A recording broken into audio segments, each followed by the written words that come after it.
This short video, I'll be talking about Tighnari's weapon options. Now, this is the night before the update, so this is still 2.8 at the time of publishing this. So obviously, I don't have actual access to the Hunter's Path, or the new craftable weapon, or the new fish-inspired weapon, but their weapon cards have been released officially on Twitter now, so I do have the information at least to talk about.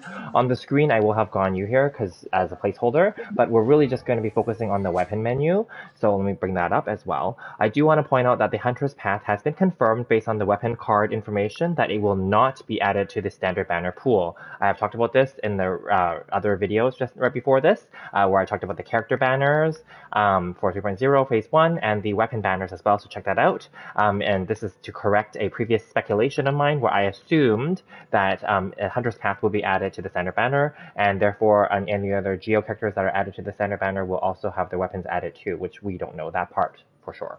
All right, let's get started.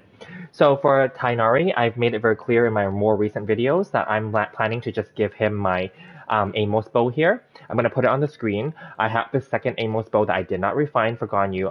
Reason being is I got it afterwards, and I did have it technically on other characters temporarily. And then I had it on Kuchosara, and then I'll be honest, as a PlayStation 5 player, I also don't really prefer to use actual pure bow gameplay style. I'm just not good at, aim shots, charge shots, etc. I can do it, but then I'm just not that good at doing it fast and efficiently enough, and I don't really care to keep practicing it either. So that's just me, but doesn't mean that I hate the characters or designs or anything like that. It's just that I'm not good with it. Okay. Also, my controllers, my PS5 controllers, are experiencing drift on and off nowadays, so it also makes it more shaky and not consistent. So, anyway, regardless, I'm very happy that if I can get Tighnari, if I get him, I don't know if I'm going to be lucky or not, but we'll see. If I get him, I'm going to give him this R1 level 90 Amos bow that's ready to go. No one else is using it, as you can see on my roster, so that's my plan. So that's my first weapon option, and the reason why is because his gameplay style is charge attack focus. He does have an elemental skill where he releases like a dendro mist, right, for confusion, etc. But regardless, he's a charge attacker nonetheless, okay? His ult is also charge attack focused, but really you would just focus on charge attacking with him if you were to, and I feel like that's the bulk of his damage, that and his burst.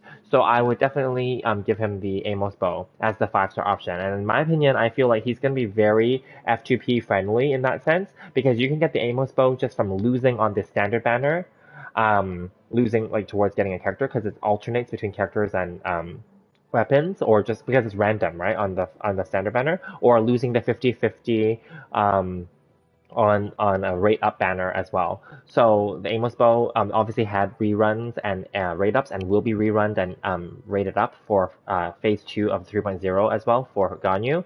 But Amos bow is also available as a standard weapon, and therefore it's available when you lose the 50-50 and have a chance to get it as well, right? So keep that in mind. I think that this is a great option. The other option that's a 5-star option that could work for him is the Skyward Harp, which I don't currently own a copy of, but the Skyward Harp has been a standard placeholder universal weapon. The Skyward series is basically like a 5-star Favonius or sacrificial kind of placeholder type of style. But the difference is that the Skyward set has some crit stats and or passives related to it. So those are good options as well. If you have that already built up and no other 5-star character is using it, you can give that to him as a temporary placeholder. I just talked about Tighnari's weapon banner, and I don't feel that it's a must-pull weapon. I think that you can skip that weapon and save it for other characters and other weapons moving forward. So keep that in mind. So my number one pick is the Amos bow. I know it's not going to be Tighnari's best, but it's going to be good enough, and therefore it makes him kind of a good free-to-play or low-spend friendly option for him. And then secondly, it would be the harp if you want to give him that extra crit substat. Okay, now let's quickly go through the other 5-star options, and then we'll talk more about the 4-star options, which I think are very viable as well. So I don't think that the Thunder Ring Pulse, which is currently on the current Yoimiya banner still, is good for him, because this is more for people that, especially Yoimiya, it's a very niche weapon. It's more for specifically normal attacks, but it can work well on Child, which I have used, because Child, in his case, can switch his blades, etc., and some of his attacks are like elemental skill counted, and some of them are normal, etc. So that's why I did have Thundering Pulse previously on him. But those two weapons, specifically Thundering Pulse and Polar Star, are, although their crit rates substats as well as the Hunter's Path. I don't feel that they're exactly the same substitutes for Hunter's Path. I feel like if you're going to think of it that way, then perhaps again Amos is still better. Or actually, the Aqua Simulacrum would be better because this is more universal. The passive, in my opinion, I think Aqua Simulacra is the most universal and probably the best bow of the 5-star series out there because it's less niche, it's more open to any character, but the passive is easier to activate. Whereas these other ones are very specific, they have certain things that you need to do, especially the Polar Star. You need to do one of each. So you have to do one normal attack, one charge attack, one elemental skill, and one burst to get all the stacks. So it's very specific, right? So yeah. And then the elegy for the end is a great supporting option. If depending on how you plan to use your Tighnari, if you wanted him to be more like a DPS character, like on you on the screen or on the field, I don't know that the energy is going to be something that you would want, but it's okay because look, I even have an extra one myself. So that's an option. I don't think that's a bad option. Energy is always great, especially with his burst. You can just get his burst up more often, and that's totally fine. The passive is great too because it's increasing elemental mastery when using the skills or the burst, etc. You also get like a speed boost and an attack boost in there as well. So it's not that bad actually. So this is also a great option to make him more of a support or sub DPS character. Now moving along for the 4-star options, and you'll see this on my thumbnail, because I like the Amos bow for him, I'm going to also pick the Hamayumi. The Hamayumi, if I have it on the screen here it is. The Hamayumi is like a 4-star craftable version of an Amos bow, as you can see on the screen. The stats obviously are a 4-star version of it, but the passive is specifically for normal and charge attacks, etc. So it's like a 4-star craftable version of the Amos bow. So therefore that's a great pick. Other options that I think are very good for Tighnari are the stringless. I previously had this on Venti for the longest time until I got his elegy, which was on the 2nd or 3rd rerun of it. I think, yeah, so I didn't get it like right away either, the elegy, and I wasn't planning to, but I did get it for him. So I think that the stringless is a great option because as you can see, it's very straightforward. It's an elemental skill and elemental burst damage boost, and it's an elemental mastery, which Dendro is meant to be a supportive reactionary element in the game that's introduced. So I definitely think that this is a great option for him as well. Okay, and then rounding out my other picks for him, if you want to make him more of a burst DPS, if you do happen to have extra copies or have this Molten's Moon, as you can see, I only have 1 copy. But yeah, this is great for burst characters if you don't plan to use their normal charged or elemental skill as often or rely on that as the source of damage. Molten's Moon is great, but this is an Inazuma limited series gacha weapon that is random. There is no guarantee that you'll have this, but this does come back once in a while, and it's a great weapon, so that's great. Other options that I think are great, Windbloom Ode would be another viable option, but this is more for players like myself who have been around longer. This is from 1.4, version 1.4, which is last year, or over almost 2 years ago, or yeah, over a year and a half ago, let's say. During the Spring Festival for Mondstadt. This obviously was event exclusive, so not everyone's going to have this, so that's why I didn't want to focus too much on this. But if you do have this and no one's using it, and it's built up already to R5 and level 90, this is also a great option. This is basically a cheaper event option, let's say, to the stringless, because they have similar, the stats are the same, but the passive is slightly different, but they're similar. The Fading Twilight is a more recent event bow, and this is also great as well. This is basically like a cheaper version, let's say, of an elegy. I would say the passive is similar enough, but not completely, of course. So it's okay. If you want to go for the energy focus, of course, then you have the Sacrificial, and you also have the Favonius, and those are also fine. Just note that Favonius, you do have to build up his crit stats so that he can activate more the passive to get more elemental particles. And for the Sacrificial bow, just know that the passive is just allowing you to do the crit, the elemental skill twice or up to 2 times more frequently. So again, remember Tighnari's elemental skill is just the Confusion Mist. I don't know if you really need to do that twice or that often. It's up to you. So this may not be as a priority for him.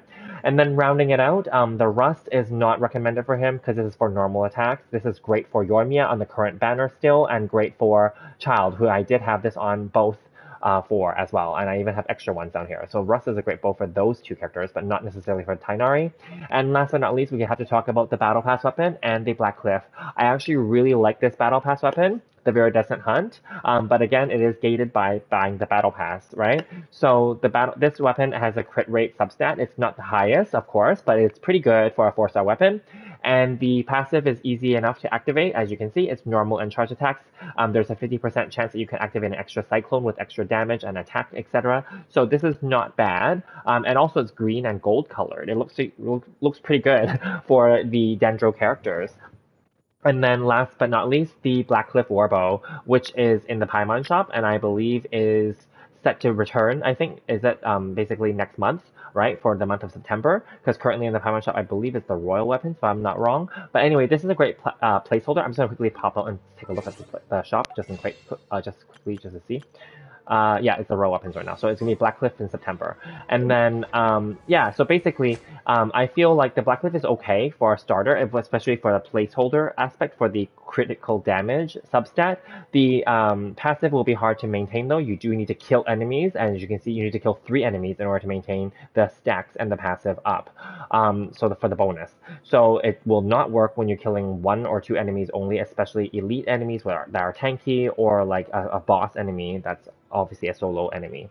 So anyway, my top pick for aside from his Hunter's Path would be the Amos bow and maybe the Elegy for the 5-star options. And my top picks for the 4-star options are Hamayumi, Viridescent Hunt if you're willing to buy the Battle Pass, Stringless, right? And if you are able to get Moten's Moon and you want to turn him into a burst DPS, this is an option. If you happen to have the Fading Twilight and no one's using it, or if you happen to have the Wind Balloon Ode and no one's using it, then those are great options as well. And of course, if you don't have any of these options and you're completely new, I want to quickly point out that there are these other craftables that are there, but I wouldn't recommend this, but it's okay. He's not a physical damage character, but the Compound Bow, if you're completely brand new, this is okay for starters because the passive works for him. At least it's normal and charge attack bonus. And last but not least, the Mondstadt limited series weapon, LE Hunter. This again is limited series. I don't like this weapon, but it is there. I wouldn't recommend it for him though. All right, so that's my those are my picks, and I'm skipping over the Predator because not everyone has this, and this is definitely useless for him. I'll just skip that, right? So anyway, I will just put that out there and let you guys decide for yourself, and let me know what you guys are planning to do for Tighnari. Are you guys polling him? Are you gonna pull for his Hunter's Path? Are you gonna give him any of these other weapons? Let me know what you guys are thinking for him, and stay tuned for my next video where I'll be talking about this, but for the weapon options, but for Kale, and they'll be slightly different. So because she's a 4-star character, we'll be focusing only on 4-star weapons. All right, we'll see you there, and do check out my other videos where I talk about my opinions for the Zhongli and Tighnari banners, and also the Hunter's Path and Vortex Vanquisher banners.